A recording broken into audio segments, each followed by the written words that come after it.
Merci d'accueillir à présent Bernard Thonon, responsable des programmes réseaux et systèmes énergétiques au CEA, dont les activités se concentrent sur plusieurs domaines clés.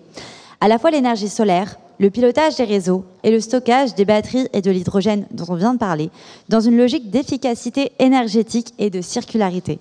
Bernard, la parole est à vous.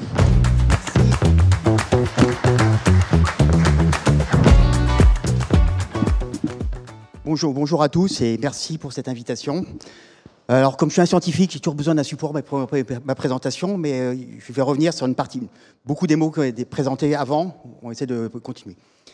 Alors, pourquoi le CEA d'abord, pas forcément très bien connu, comme ça s'appelle, des acteurs dans le domaine de l'énergie et des territoires. C'est le commissariat de l'énergie atomique, il a été fondé maintenant il y a un peu plus de 60 ans, et aux énergies alternatives, avec 3 grandes missions à l'époque.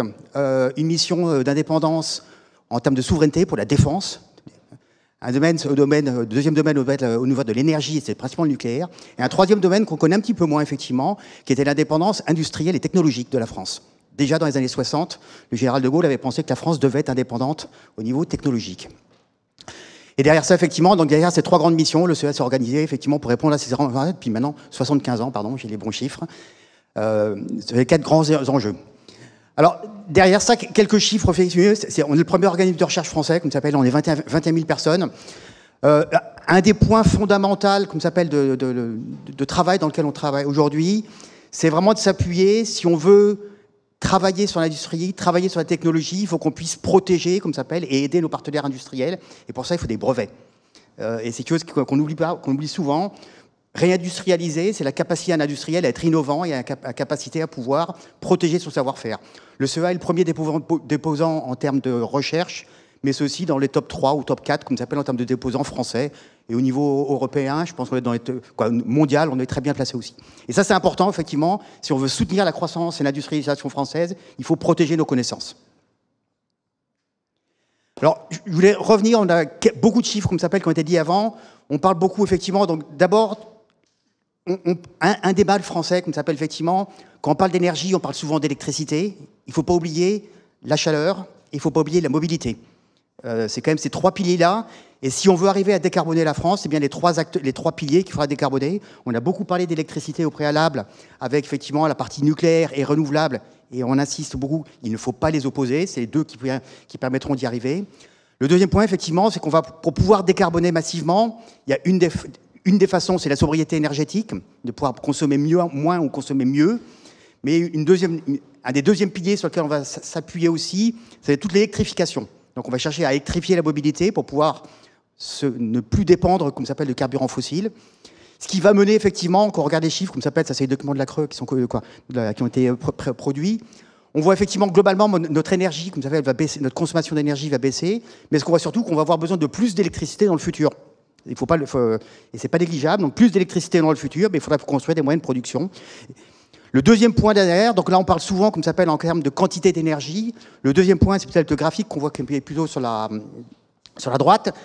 Quand on parle de puissance, la puissance, c'est ce qu'on a besoin, comme ça s'appelle, pour pouvoir soutenir nos besoins. Donc là, c'est en gros, c'est là, ce graphique, il montre à tous les jours, à 8 h du matin, comment est le diagramme de puissance appelé, comme ça s'appelle, pour remplir tous nos besoins de chauffage, pas de mobilité malheureusement là-dedans, c'est que de l'électricité, d'électricité. Alors on voit effectivement que durant l'été, c'est la partie creuse, c'est relativement creux, mais ce qu'on voit effectivement, c'est qu'on va avoir une augmentation de l'augmentation électrique en hiver, mais on a surtout une augmentation très significative de la consommation de gaz en hiver. Et si on regarde la consommation totale de la France pendant les pics d'hiver, elle est multipliée par 4. Et on se voit bien que derrière ça, on ne pourra pas donc tout électrifier, parce que ça veut dire qu'il faudra 4 fois plus de moyens de production que ce qu'on a aujourd'hui. Ce qui n'est pas possible, parce que je pense que déjà, ça a été mis avant. Si on arrive déjà à faire le remplacement des réacteurs nucléaires d'ici 2050, ce sera déjà un grand enjeu. Si en plus il faut multiplier par 4, on voit que ce ne sera pas possible. Donc il est vraiment important derrière qu'il faudra pouvoir adresser tous les vecteurs énergétiques. Il faudra décarboner le transport, décarboner effectivement la chaleur. Ça a été mentionné plusieurs fois. Effectivement, il faut décarboner le gaz dans le futur. Et ce n'est pas en opposant, comme ça s'appelle, en disant je vais faire l'un ou je vais faire l'autre. Il faut tout faire. Le dernier point, comme ça s'appelle, il y a des débats, effectivement, aujourd'hui sur quelle est la place de la technologie ou quelle est la place, comme ça s'appelle, de la sobriété ou de la décroissance énergétique qu'on peut avoir pour pouvoir arriver à ses besoins à la fin. Dans tous les scénarios aujourd'hui, on imagine qu'il y a entre 5 et 10%, comme ça s'appelle, des gains qui seront obtenus par de la sobriété énergétique, vraiment en réduisant notre consommation. Une autre grande part va être produite par des nouvelles technologies. Et même chose, ce n'est pas un débat, je pense, qu'il faut aujourd'hui opposer entre sobriété ou décroissance énergétique ou technologie. De toute façon, il faudra faire les deux. Donc, si on arrive effectivement à baisser nos moyens, et notre manière d'être, on arrive à baisser notre consommation, c'est très bien, mais ça ne suffira pas. Il faudra aussi agir par des leviers technologiques. Et ce qu'on voit, c'est qu'aujourd'hui, la technologie, pour 2030, on a à peu près tout ce qu'il faut. Si on regarde la ligne du bas, pour 2050, on a encore la moitié des technologies ne sont pas encore disponibles et vont devoir être développées dans les 10-20 ans qui viennent pour pouvoir répondre à tous ces besoins. Alors maintenant, qu'est-ce que le CEA fait dans tout ça? Donc, la première chose qu'il a, et je rebondis effectivement sur ce qui a été présenté juste avant, on cherche à avoir une vision, comme ça s'appelle, intégrée du mix énergétique. Il faut absolument qu'on puisse aborder tous les vecteurs énergétiques en même temps, que ce soit pour la mobilité, que ce soit pour l'électricité, que ce soit pour la chaleur, que ce soit pour des usages industriels, des usages domestiques. Il faut vraiment avoir une vision intégrée au niveau des vecteurs, mais aussi il faut qu'elle soit intégrée à toutes les échelles territoriales, parce qu'il faut pouvoir mobiliser, tout à l'heure c'était effectivement une communauté de communes qui présentait, mais il faut vraiment qu'il y ait une vision intégrée depuis de l'habitat ou des petits consommateurs qui peuvent être en autoconsommation partielle, des quartiers ou des zones industrielles qui peuvent être en autoconsommation un peu plus importante, et de regarder effectivement la maille nationale. Donc ce qu'il faut vraiment, c'est que derrière ça, on puisse avoir une approche multi-échelle, parce qu'il faut vraiment traiter toutes les échelles en même temps.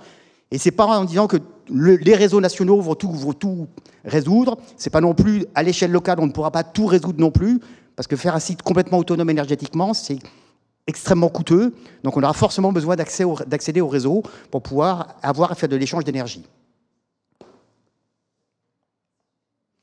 Alors, les enjeux qu'on imagine aujourd'hui, qu'on voit pour les territoires et les sites industriels, il y a besoin effectivement, tel que vient d'être dit, de pouvoir se projeter à 2020, 2030, 2050.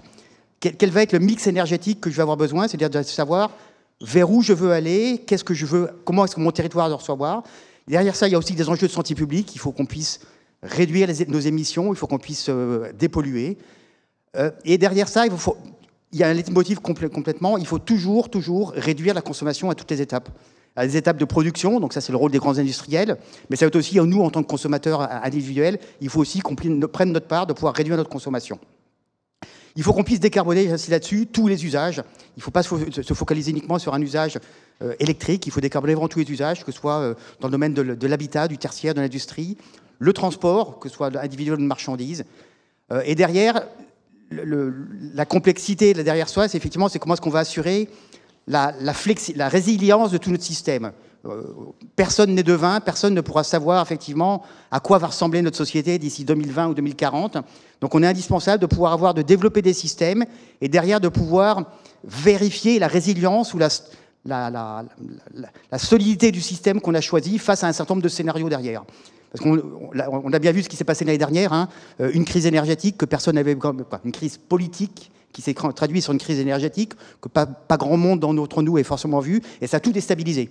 Des événements de ce type-là, dans les 30 années qui viennent, c'est presque certain qu'il va y en avoir d'autres. Donc on est important qu'on développe un système énergétique, de pouvoir jouer des scénarios pour vérifier quelle va être la résilience de notre système derrière. Le dernier point, effectivement, il y a des points qui ont été mentionnés. Derrière tout ça, c'était aussi, il faut pouvoir garantir une continuité, comme ça s'appelle, de fourniture, mais aussi de prix.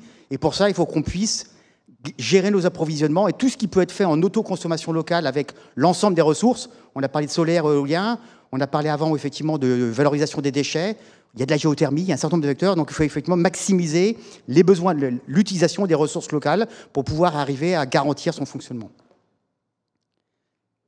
Je voudrais donc juste terminer, comme ça s'appelle, sur le CEA derrière ça, donc c'est un organisme de recherche, on travaille effectivement, on contribue, c'est fait partie de nos missions, à accélérer, comme ça s'appelle, la transition énergétique, avec deux points.